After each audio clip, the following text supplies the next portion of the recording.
Okay, let's talk about some of the players that are coming. That basically we want to talk about the most exciting hurling prospects for 2024. And it's, I suppose, such a disaster for Cork that Ben O'Connor has chosen rugby, and so he won't be there for St. Finbarrs, which is obviously huge, huge blow to them, and of course Cork as well, because physically, if he wasn't playing rugby, would he have started for or featured for Cork in the senior championship this year? He probably would. And you could see his hurling lacked a little bit of sharpness at times, a couple of miscontrols because he's off playing rugby. Totally understandable. But if he was in the seniors all the time or whatever, I'd imagine he'd be unbelievably sharp at the moment. But, imagine throwing him into a backline that also has the likes of Kieran Joyce really coming, the likes of Sean O'Donoghue, who's so good, Robert Downey, who's really, I think he's kicked on to another level. But he's a massive loss. But some of the players that are coming for Cork that you could imagine stepping up soon, like Ben Cunningham, that performance he gave against Clare in the Munster final, that performance he gave yesterday, 4 from play, 5 frees. And he seems to be the sort of lad who steps up when you need him to. And I think that's a real measure of the man there. He's huge, he's fast, he's skillful, and he seems to have the attitude for the big day. Yeah, and he was been double marked at various stages of the game yesterday, particularly for pokeouts. Yeah, Dan Burke was sitting back and they were kind of double marking him. And it's funny, Offaly probably went with the idea of, if lads are going to hurt us, we're going to try and make sure that Ben Cunningham isn't the one that's doing, the greatest damage, but it probably allowed a bit of leeway for other guys that played. Maybe they still put the ball down on top of him a lot, but probably allowed maybe a bit more space for Buckley, even Rob Cremin on the edge of the square, and a few more lads maybe had a bit more. Dermot Healy as well, someone who we haven't mentioned, who was very good and got the first goal yesterday. But Cunningham, some of the scores he got, particularly in the second half and in that opening 10 minutes of the second half, were huge. And he's a big physical powerhouse as well. So yeah, he's hugely exciting. I really like Micheál Mullins now, I have to say. Even the way he hits a line ball is, he's a beautiful strike off that left hand side. He's after getting 2, outrageous goals in back-to-back games, serious pace as well. He's definitely another one that you'd have to be hugely excited about too.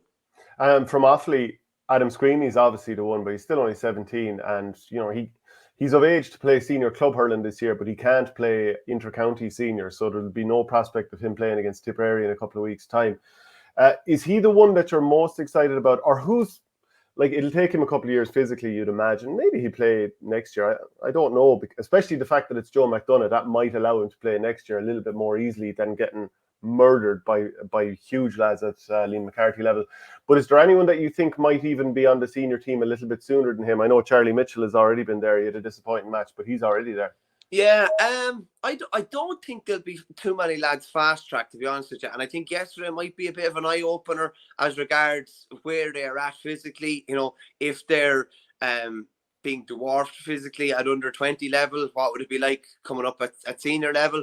And I mentioned earlier about Ben O'Connor would say standing beside Screeney, and you're just thinking this is a boy and a man, but Ben O'Connor's are probably 10 a penny at the senior inter-county level. Do you know what I mean? Yeah. So every player you're going to be running into, Sean Finn, cornerback, or Mike Casey, or whoever it is, they mightn't be 6'3" or anything, but they're all monsters of men as well. So I think Screeney and Co probably need to be given a good bit of time. As regards someone who's physically fairly well filled out, someone like Dan Ravenhill maybe could be one of the first maybe to make a mark at senior level.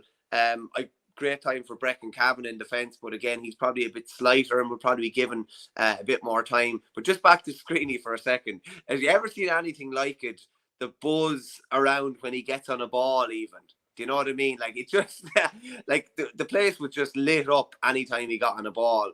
And he's massive pace for a man that's so small. And he's able to go around tackles, absolutely no bother at all. And it's a great sidestep too. He absolutely lit up the first half. He set up the penalty. I think he won 2 or 3 frees himself. He put over a couple. He scored a couple from play. His hands were on everything good that Offaly were doing yesterday. But the Offaly ball was quite good to negate the sweeper in the second half. They couldn't negate the sweeper at all, and basically couldn't get him on the ball. I'd say if he got on the ball twice in the second half, that was about the height of it. But as regards exciting players, yeah, he's about as exciting as it gets. Yeah, so For Watford, they're already making a mark with Patrick and Pádraig Fitzgerald. Like, they just look like serious players. They're already oven ready. They're already out on the pitch and making a difference. And of course, Mark Fitzgerald also is another one. And Jack Toomey, or was it Jack Toomey, I think, scored that unbelievable goal for the Watford under-20s against Tip, where he's been bundled up and he was inside the square and he threw it up and backflicked it, batted it behind himself. So again, he's quite slight at the moment, but he's a player that could probably step up. Keane Byrne for Wexford. I mean, he Deadly looks player. like a serious prospect. You like Jeff Neary, I should say, who's a young lad in Kilkenny. Yeah, Jeff. I think Nari. I think is how to pronounce it locally. He played for Kieran's in the colleges final earlier this year and was on the 20s with Kilkenny as well. Probably a slight enough player, but just a lovely real style. You know, you can just see lad has a bit of style. Jeff Nari has serious style, and he's probably another guy that probably will need a couple of years before maybe getting on to a senior panel. But he, to me, anyway, anything I've seen of him, he looks like he has all the tools that he could be a right good defender at senior level in maybe 4 or 5 years. Yeah, and Kilkenny obviously have a few young lads already making a bit of an impact. Billy Drennan, Timmy Clifford and Gro Dunn have been playing. For Clare, I mean, we'll be talking about the minor, but James Hegarty, he could be the answer at centre-back whenever John Conlon retires. And of course, he's only a minor, and a 2-year minor actually at that. So it's a long way away, I suppose, him being ready. But maybe, who knows? I mean, if Kieran Joyce was able to be in the Cork team at 19, maybe 2 years from now, James Hegarty could be in there. But he looks a serious prospect, as does your man, Owen Gunning, the cornerback. Yeah, he's some player. Actually, like, if you're playing in a team and you see this cornerback charging out to the ball, and he's such a good, he's fast, he's really fast, obviously, and really aggressive kind of player, but he reads the game really well. He actually reads the ball coming in like a forward and almost has the yard on the defense. How many times now, to be fair now, the Galway ball going in was not hectic. Now, took the words out of my mouth. There's no point in saying any different, but Gunning was reading it like a good forward would read the ball in. He's just walking out with ball. And we're probably just winding up all day with the ball in, and like 3 times in the first half, the direction of the ball was so poor that it went directly out of play. And they did that again in the second half. But it kind of made it a little bit predictable, and Gunning brilliantly capitalised on it. But my God, I think Galway were the architects of their own downfall with some of that ball in and some of the overuse of the stick pass in the back line, because they got turned over so many times. It's so difficult to stick pass your way out of traffic. And it's something that they were doing in the warm-up, but they added to their own troubles there to some degree. But just back to the young players. Who do Limerick have coming? Of course, Cathal O'Neill is already there. Shane O'Brien, Adam English and Colin Coughlin. We may see them a bit more senior this year. But there are some good young players coming there as well. But I don't know, is there anyone who's like a cast iron star coming for, like the likes of Adam Screeney, the likes of, Keane Byrne? I wonder who the Limerick supporters are really kind of hanging their hat on. And please get your comments in there, because obviously we're not going to know every young player in the country. But no matter what county you're in, let us know.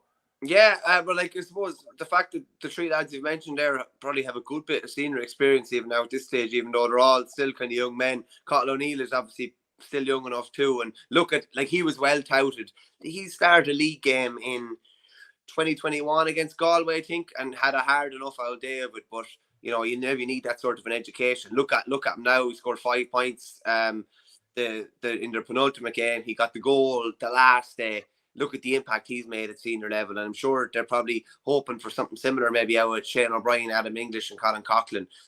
From a Galway point of view, two of their best players and most well-touted players are probably Aaron Island is one of the most well-touted players in the country. Now he had a tough enough day yesterday. He got on a bit of ball maybe in the second half when the game opened up, but from a Clare point of view, you'd have to say they shut him down big time yesterday. They shut him down big time. I just didn't get leaving him at centre forward. Now, he wears number 15, but for the most part, he was centre forward against Clare's best player, arguably James Hegarty. And of course, the idea would be, well, Hegarty will have to sit and sweep to some degree, so maybe Nyland will be able to peel off him and get a few scores that way.